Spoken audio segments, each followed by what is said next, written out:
pertemuan tuh saya kira udah mungkin skalanya 70% ya. Iya, heeh. Tapi nggak akan mengubah konstelasi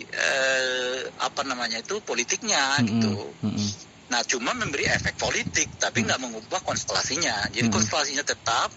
Saya kira PDI Perjuangan itu akan tetap memilih di luar gitu ya, nggak akan masuk ke dalam.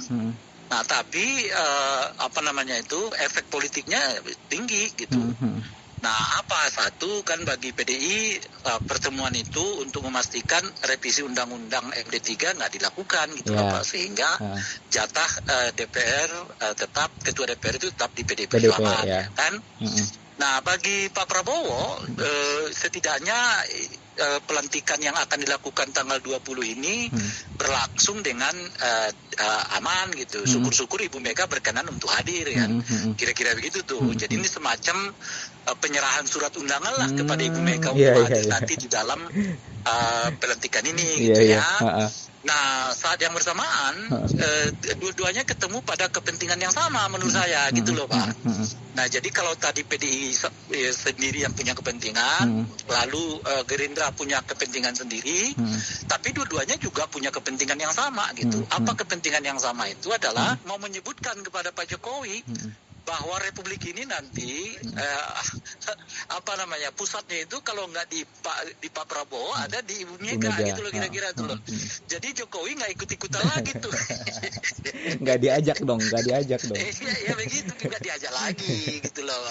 Jokowi itu udah ya gitulah kira-kira ya kan. Nah itu pesan secara implisitnya itu. Jadi pesan keuntungan PDI-nya agar Undang-Undang MD3 nggak direvisi, keuntungan Pak Prabowo-nya agar Megawati ikut berpartisipasi dalam pelantikan ya kan.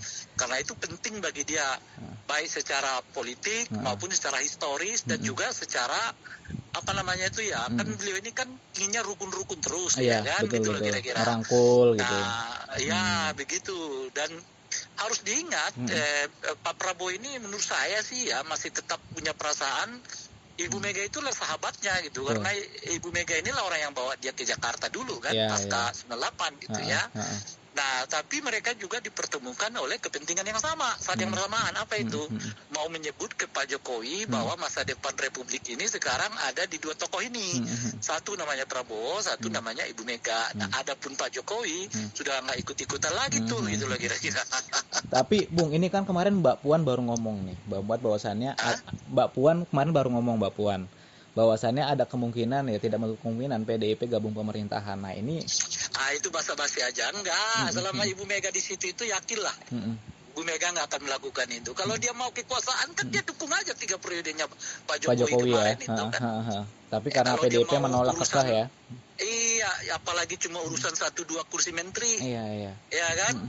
Kalau kemarin itu dia 3 periode lebih dari 1 menteri dia dapat. Ya kan? Bisa jadi 4 menkonya tuh. Kayak gitu-gituan kita percayalah sama Ibu Mega nggak akan serendah itu Ibu Mega gitu loh menurut saya. Berarti otomatis PDIP tetap memilih berada di luar kekuasaan ya, walaupun hanya sendiri seorang partai. Iya, PDI berkoalisi itu kan rasa 3 partai 4 partai gitu loh Pak. Iya. Jadi nggak akan berpengaruh Bung ya wacana pertemuan itu dengan sikap politik berarti dalam hal ini. Nggak akan ada itu. Yakinlah sama saya.